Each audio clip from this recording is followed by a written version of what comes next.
Hey guys, it's your boy, Ballface8020, back again with another great commentary. So I personally did not watch the debate because I don't watch debates. Nothing against either of the candidates. I just don't like watching them. From what I can tell, there seems to be like a 100% consensus that Trump lost. So again, I didn't see it, so I can't comment too directly. But I did read about it, and and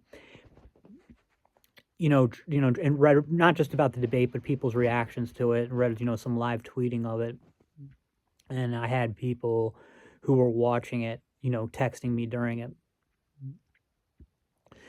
and I'm always happy to admit when I'm wrong. Especially, when it comes to, astrological predictions. And I was not wrong about the Chiefs game, no matter what my critics want to say. But I was wrong about the Philadelphia Eagles game on Friday night, and I owned up to it. But my really painful one, the one that cost me a lot of money, was the U.S. Open, which I didn't talk about here. There was, for Taylor Fritz, the American, was playing Jannik Sinner, the Italian, and Fritz was admittedly a very big underdog.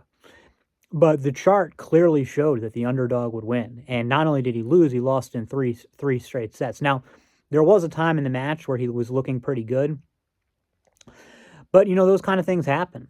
You get when you're wrong, that's just how it goes. Sometimes you didn't misread the chart, you didn't put anything incorrectly, it just didn't work, and that happens.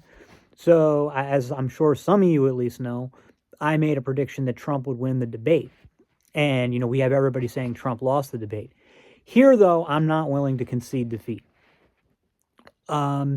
Because I'm sure, Trump may have very well lost the debate on the merits. But, what's the point of these debates? What are they trying to do? And that's, to impact the race. Now, again, I'm not saying that if Trump goes on to win the election, that vindicates me or vindicates the prediction. No, absolutely not.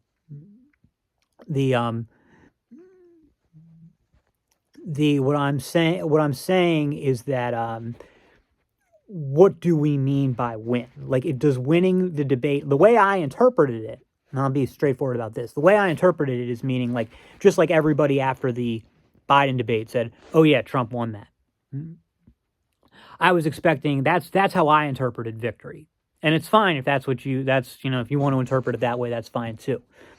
However, the point of a debate, getting back to what I was saying, is not to have people think you won the debate.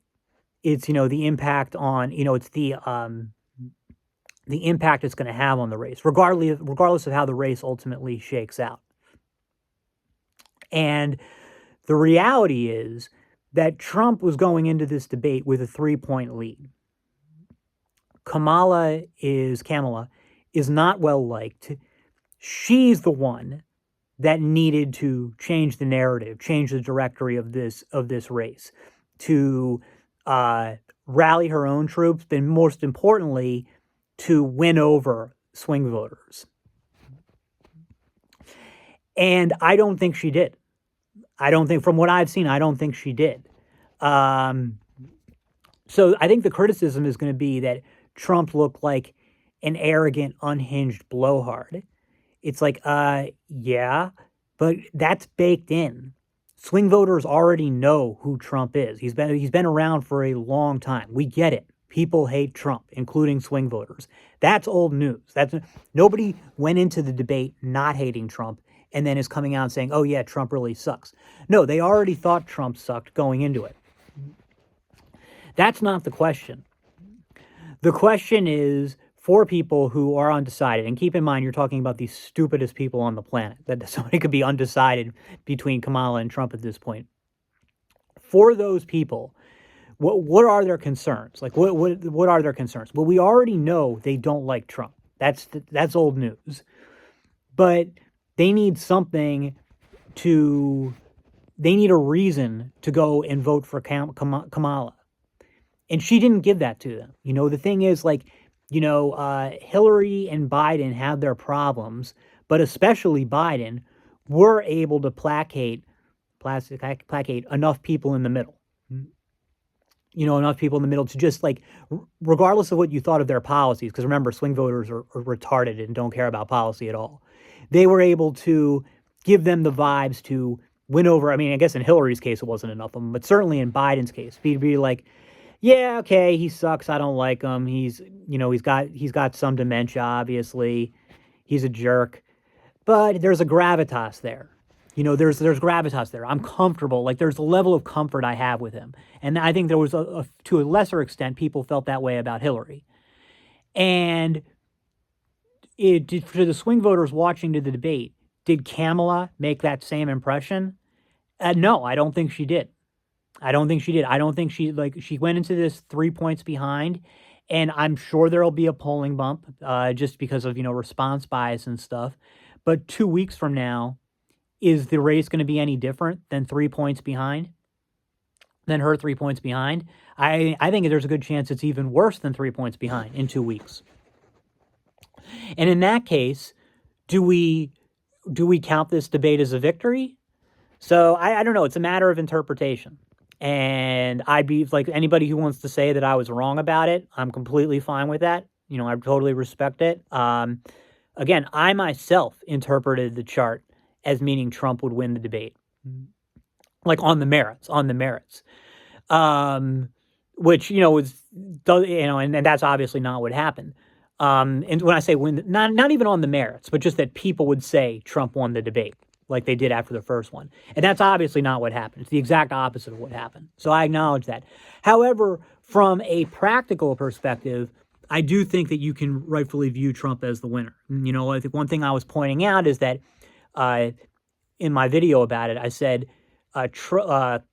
Kamala's Kamala's signifier in this chart is completely in Trump's power. Trump's signifier in this chart is on a very strong angle, showing it's very strong. I still see Trump as in complete control of the race. I still see him as in a very strong position. I know not everybody sees it that way. So, and certainly, maybe I get proved totally wrong. Maybe 2 weeks from now, Trump is losing, or the race is neck and neck, and this debate really had a big impact. But I don't think it did. I don't think that this lost. I really don't think that this had any meaningful, long-term, or even medium-term impact on Trump or the election. I really don't. We'll have to wait and see, though. But since we're talking about astrology, I will talk about the predictions that I have coming up. I actually have a total of 6, but I'm not going to talk about 3 of them because, I'm trying something new and I want to see how they work out. This weekend, though, I had 3 championship fights because those are like if you're going to do horror astrology, those are the best things for it. Championship fight title defenses. One is Canelo Alvarez to successfully defend his title. That's not much of a prediction. He's like favored by infinity, but hey, that's what the chart said, so that's what I'm reporting.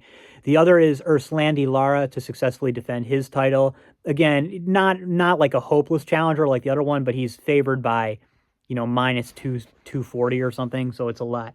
However, my other one, the one that I've done the video on, is the Georgian guy fighting Sean O'Malley. He seems to be a slight underdog now, although he was a favorite when I initially placed the bet. So we'll see. I mean, that's the one that chart, I've looked at it several times. It definitely shows Devalshi, whatever his name is, winning, probably in a controversial or split decision. I think that's the most likely, is a split decision. That's my most likely read of the chart. But we'll see. That's all for now. See you in the next.